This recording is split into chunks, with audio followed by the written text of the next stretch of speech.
नमस्कार साथियों, जय हिंद, वंदे मातरम।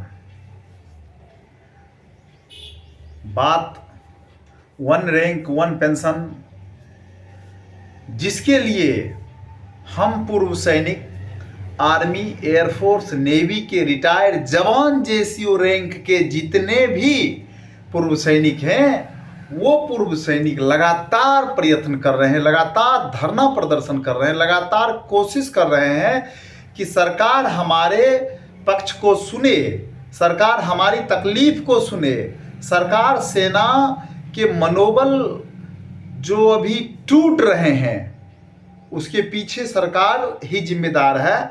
और इस सेना का मनोबल नहीं टूटे। जिस देश का सामरिक दृष्टिकोण से महत्व है, वो देश के जवान अगर अपना मनोबल नीचे करके जिए, अगर उनका मनोबल किसी कारण से टूट रहा है, तो कहीं न कहीं राष्ट्र की अस्मिता के ऊपर प्रश्न चिन्ह लग जाता है कि आखिर इस राष्ट्र के शासक कैसे हैं, कि इस राष्ट्र की सबसे अहम फ्रंट लाइन में रहने वाली सेना का मनोबल डाउन है।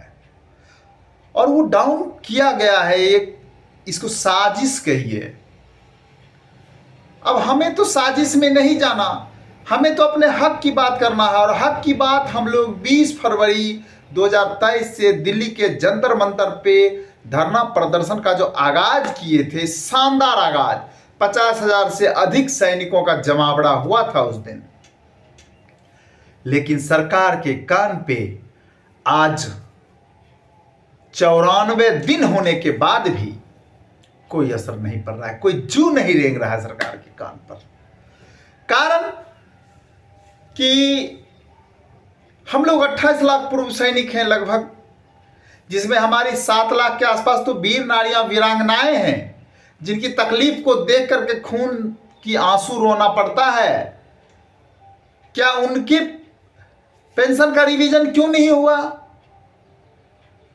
क्या उनका 13,000 में गुजारा हो सकता है, जिन्होंने अपना सुहाग खो दिया देश के लिए? प्रीमेच्योर वाले को देखिए, सैनिकों को तोड़ने, हमारे संघ को, हमारे यूनियन को तोड़ने की साजिश किया गया। पूर्व सैनिक आधा इधर आधा उधर बाकी उधर, ऐसे ऐसे करने की साजिश की गई। इसीलिए 2014 से पहले पीएमआर वाले को थोड़ा सा लॉलीपॉप दिया गया, 2014 के बाद वाले को छोड़ दिया गया। क्यों भाई? सैनिक पीएमआर होता नहीं है, शर्त ही 15 साल का है। एयरफोर्स नेवी में शायद 20 साल का शर्त है। तो 20 साल 15 साल करके जो आए हैं वो पीएमआर नहीं है। उन्होंने प्रमोशन अपने दम पे लिया, अपनी इच्छा शक्ति से लिया, अपने विल पावर से लिया। आज उनके घर की मजबूरी हुई, उन्होंने नौकरी छोड़ दिया। तो फिर समस्या कहां है? सरकार क्यों खामेखा सैनिक के पीछे पड़ी हुई है? और यह हमारा जो जमीर जो सो गया है, क्योंकि सैनिकों की एक आदत होती है कि सैनिक आंदोलन नहीं कर सकते हैं। ऐसे सांचे में ढाला जाता है सैनिक जीवन को कि आपको आंदोलन से मतलब नहीं है। वो जो तांगा वाला घोड़ा होता है, जिसके ऐसे खोलसा लगा होता है दोनों तरफ से कि सिर्फ सामने ही देखना है, उसी तरह से सैनिकों की विचारधारा होती है कि आपने सामने सिर्फ दुश्मन को ही हिट करना है, अपनी देश की सीमा चौकसी पे ही एकदम पूरा ध्यान केंद्रित करना है। ये होता है एम। इसलिए सैनिक अपने आंदोलन से पीछे रह जाते हैं। इनको अपना हक के बारे में पता नहीं होता है, और इनके हक, इनका पैसा, इनके अधिकारी खा जाते हैं, जैसा कि इस यूरोप में हुआ है। गला फाड़ फाड़ करके जनरल सत्तू और कई जनरल हैं बख्शी जैसे, जो कह रहे थे कि वन रैंक वन पेंशन हमारे जवान जेसीओ का हक है। हमारे जवान जेसीओ कम उम्र में रिटायर होता है, इनकी इससे लेंथ ऑफ सर्विस कम होती है, इनका फाइनेंशियल सपोर्ट नहीं होता है, इनका पुनर्नियोजन नहीं होता है, ये गांव और समाज में भी उपेक्षित रह जाते हैं। इसलिए इनको वन रैंक वन पेंशन का लाभ देना चाहिए। सरकार मान ली। केंद्र सरकार का बहुत बहुत, बीजेपी का बहुत बहुत आभार कि आपने 2014 में सत्ता में आने के बाद वन रैंक वन पेंशन दिया। लेकिन ये चंद 3% ऑफिसर, सेना के 28 लाख का 3% अधिकारी आपको बरगला दिए। वो अधिकारी आपके साथ रहते हैं। और ये जवान जो 28 लाख जवान है, जो आपका कोर बैंक है, मैं माननीय मोदी जी और बीजेपी के नड्डा जी और बीजेपी के अमित शाह जैसे महान धुरंधर राजनीति के चाणक्य से कहना चाहता हूं, कभी आप बैठिएगा एकांत में तो सोच के देखिएगा कि सैनिकों की शहादत पे बनने वाली आपकी सरकार, आपके दिशा निर्देश में चलने वाले सैनिक, होली और दिवाली में नाटक करने वाले आपके माननीय प्रधानमंत्री, आज इन्हीं का सैनिक सड़क पे 100 दिन होने वाला है। मैं बता देना चाहता हूं, आप सोचिए, और आप नहीं सोचेंगे तो हम लोगों ने सोच लिया है कि हमें करना क्या है। हम लोग 5 करोड़ वोट बैंक प्रभावित कर सकते हैं।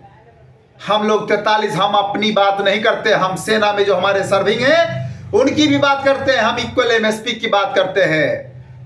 जो फील्ड एरिया है जहां दिक्कतें होती है सेना को, मौसम की मार, सियाचिन ग्लेशियर, जम्मू कश्मीर में आतंकवादियों का डर, ऐसे जगहों पे ऐसे झंझावातों से झेलने वाले हमारे जवान, नेपाल, लद्दाख और राजस्थान की गर्मी झेलने वाले हमारे जवान जो फ्रंट लाइन में नौकरी करते हैं, उनका मिलिट्री सर्विस पे कम 5200, और जो भगवान की सुविधा लेकर के ऐश की जिंदगी जी रहे हैं अधिकारी, जिनको कोई मतलब नहीं आगे कि फ्रंट से कहीं नहीं रहते हैं, फ्रंट पे कहीं नहीं रहते हैं 50 डिग्री टेम्परेचर में और कहीं नहीं रहते हैं -25 डिग्री टेम्परेचर में, उनका अलाउंस है 15,500।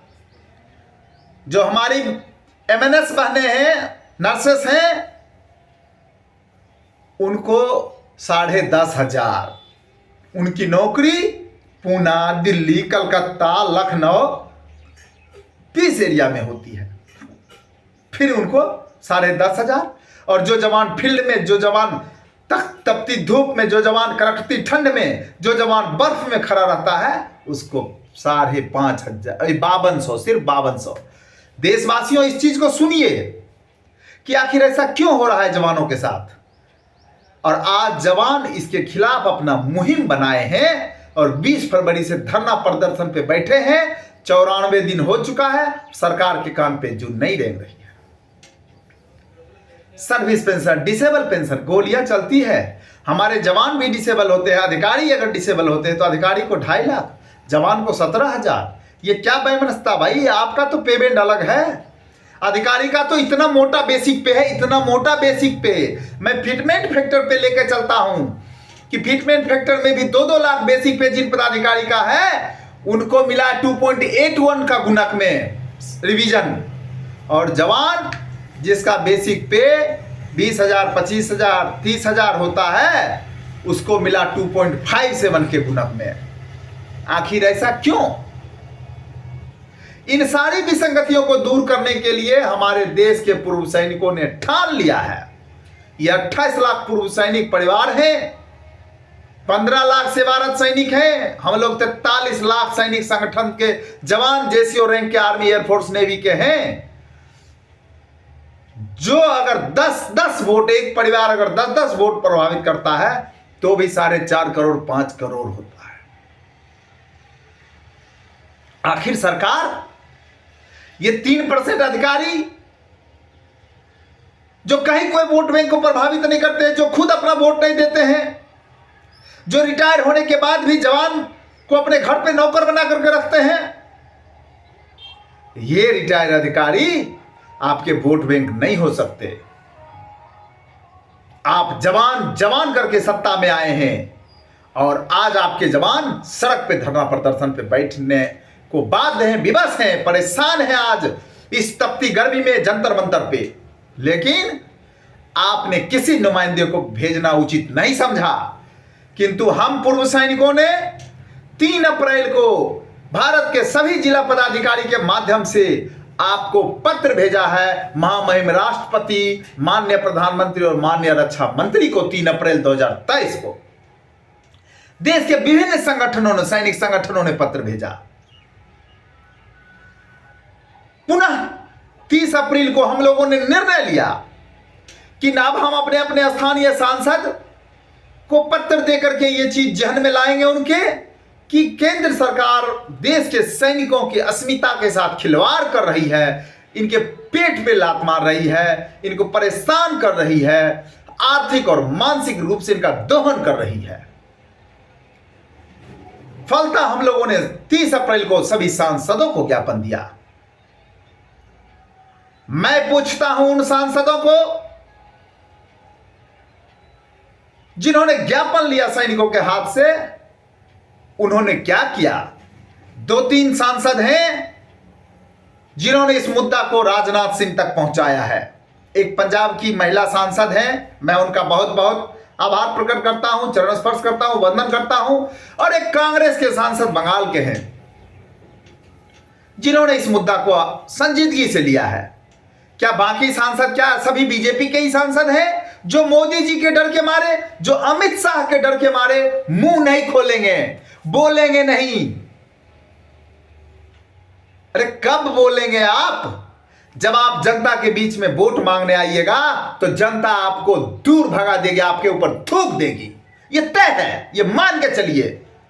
क्योंकि हम जब 45 लाख सैनिक छवि वाले लोग जनता के बीच में जाएंगे ये कहने के लिए कि ये सेना सेना करके, ये जवान जवान करके जो सरकार 2019 में सत्ता पे आई, वह हिटलर शाही और तानाशाही करके सेना को आंदोलन करने के लिए बाध्य कर दिया।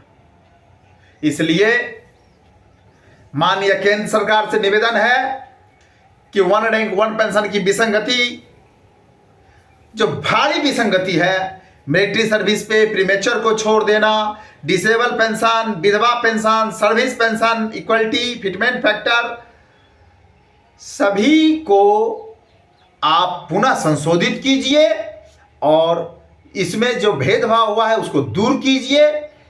अदरवाइज हम लोग कुछ न कुछ कड़े कदम की ओर अग्रसर हो रहे हैं। अब मैं देश के तुम तमाम सैनिकों से निवेदन कर रहा हूं। कुछ हमारे सैनिक हैं जो अंधभक्त हैं, दल भक्त हैं, पार्टी भक्त हैं। मैं निवेदन करता हूं, मैं आपके पैर पड़ता हूं मान्यवर, आप आज जो भी हैं सेना की वर्दी की वजह से हैं, तो प्लीज पार्टी का भक्त मत बनिए।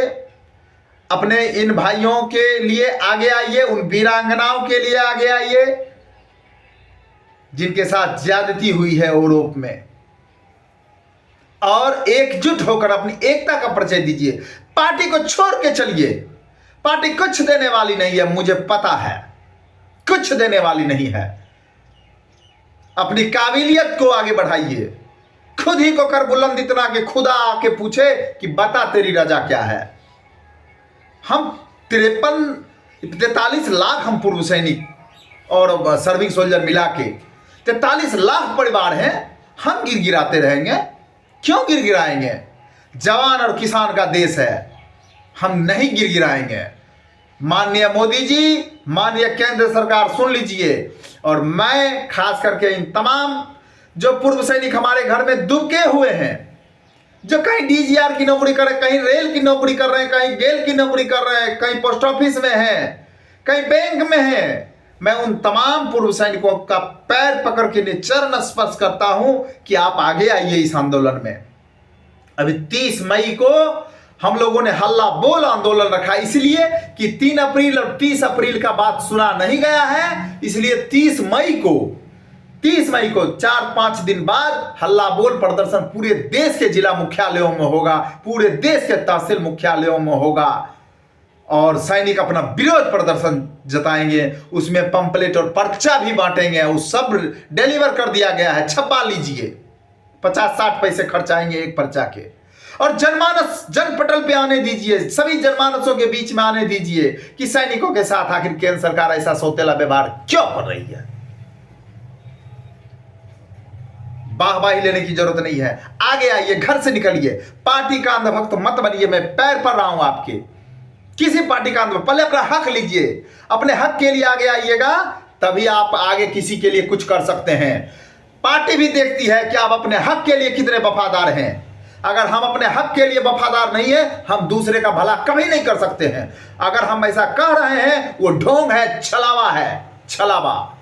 अपने स्वार्थ से ऊपर उठिए, समझ गए?